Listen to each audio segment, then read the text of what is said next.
ቅድስናን ከንግስና ጋር አጣምረው የያዙ መንትያ ቅዱሳን ነገስታት እንኳን አደረሳችሁ። ቻናሉ አዲስ ስለሆነ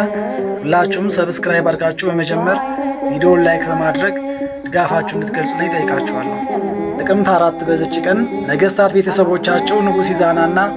ንግሥት አህዋዮም ሶፊያ ልጅ ስላልነበራቸው ወደ እግዚአብሔር ለምነው በሊቀ መላእክት ቅዱስ ሚካኤል አብሳሪነት መጋቢት 29 ተጸንሰው ጌታችን በተወለደበት ታኅሳስ 29 ቀን የተወለዱ በልጅነታቸው ከወቅቱ ሊቀ ካህናት ነበረም ኦሪትን የተማሩ 12 ዓመታቸው ወደ ቤተ መቅደስ የገቡ ከትንሽ ቆይታ በኋላም አባታቸው ንጉሥ ኢዛና ስላረፈ እነርሱ እንዲነግሱ ቢጠይቋቸውም እኛ የእግዚአብሔር አገልጋዮች ነንና አንነግስም ብለው እምቢ ስላሉ እናታቸው ለተወሰነ ጊዜ ካስተዳደሩ በኋላ ቅድስት ሥላሴ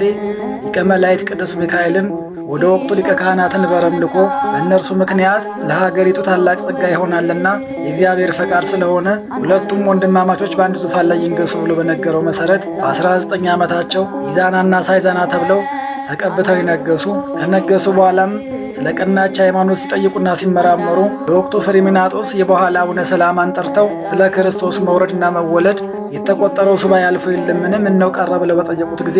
እርሱም ሚስጥሩን አብራርቶና መስጥሮ ከ300 ዓመት በፊት ጌታችን ከሰማያት ወርዶ ሰው ሆኖ ዓለምን የማዳንን ሥራ እንደፈጸመ የነገራቸው ቅዱሳን ነገሥታትም እንዲያጠምቃቸው በጠየቁት ጊዜ እርሱም ሥልጣነ ክህነት አልነበረውምና አልችልም ያላቸው እነርሱም ከብዙ ወርቅና ስጦታ ጋር ወደ ግብፅ ልከው አቡነ ሰላማ ተብለው የጵጵስና ማዕረግ ከተቀበሉ በኋላ ቅዱሳን ነገሥታትን ያጠመቋቸውና ስማቸውንም አብርሃ ወአጽብሃ ብለው የቀየሩላቸው አገራችንም በእነርሱ ምክንያት ከጨለማ ወደ ብርሃን የመጣች የክርስቲያን ደሴት የሆነች አገረ እግዚአብሔርነቷን ያጸናች ከ154 በላይ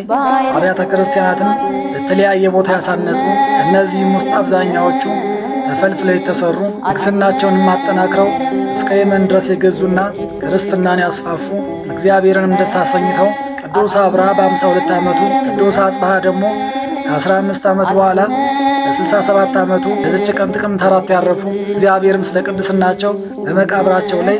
ለ30 ቀን ያክል የብርሃን ምሰሶ እንዲታይ ያደረገላቸው ስማቸውን ለጠራ መታሰቢያቸውን ላደረገ ቤተክርስቲያናቸውን ላነጸ እምርላችኋለሁ ብሎ በማይታበል ቃሉ ቃል ኪዳን የገባላቸው ቅዱሳን አብርሃ ወአጽብሃ በዚች ቀን ረፍታቸው ይታሰባል። በሥርዓተ ኦሪት ሕግ ያደገ በወጣትነቱ ጌታችንን የተከተለ ጌታችንም ከ72 አርድእት ውስጥ የደመረው ለ3 ዓመት ያክል ከጌታችን እግር ስር ቁጭ ብሎ የተማረ ጌታችን ካረገ በኋላም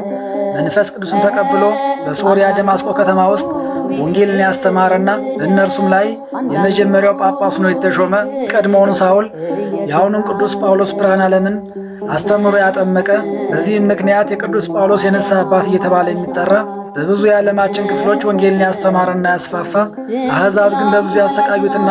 በድንጋይ ወግረው የገደሉት ቅዱስ ሐናንያ ሐዋርያ በዚች ቀን ዓመታዊ በዓሉ ይታሰባል። ቅዱስ በርተሎሜዎስ ሐዋርያ፣ ቅዱስ ባኮስ ሰማዕት፣ ቅዱሳን ባባና ማማ እንዲሁም ቅዱስ ዮሐንስ ዕጹም ዓመታዊ በዓላቸው ይከበራል። ቅዱስ ዮሐንስ ወንጌላዊ፣ ቅዱስ እንድርያስ ሐዋርያ፣ ቅዱስ ሶፊያ ሰማዕትና ቅዱስ ዮሐንስ ዘአራቅሊቅ ደግሞ ወርኃዊ በዓላቸው ይታሰባል። ለእግዚአብሔር ክብር ምስጋና ይሁን። እኛም ቅዱሳንን አክብረን በስማቸው ምግባር ትሩፋት ፈጽመን በረከታቸው እንድንሳተፍ መልካም ፈቃድ ይሁንልን።